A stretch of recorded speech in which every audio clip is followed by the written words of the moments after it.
पिंड सुनींदा सरसा उथों दी एक कुड़ी सुनींदी घर घर ओदी चर्चा आउंदी जांदी करदी टीचर रांझा मैनू कह के नी एक दिन उड़ जाऊंगा तख्त हजारे लैके नी एक दिन उड़ जाऊंगा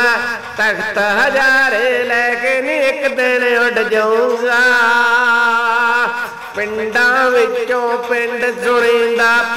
सुनींदा ठट्ठा एक पासे है उच्ची कोठी एक पासे कर कच्चा शिखर दोपहरे चढ़दी पौड़ियां चलदा छड़ के पखा निदा सकी दे इश्के दा तैनू चढ़िया ताप मट्टा मट्टा निदा सकी दे इश्के दा तैनू चढ़िया ताप मट्टा मट्टा निदा सकी दे इश्के दा।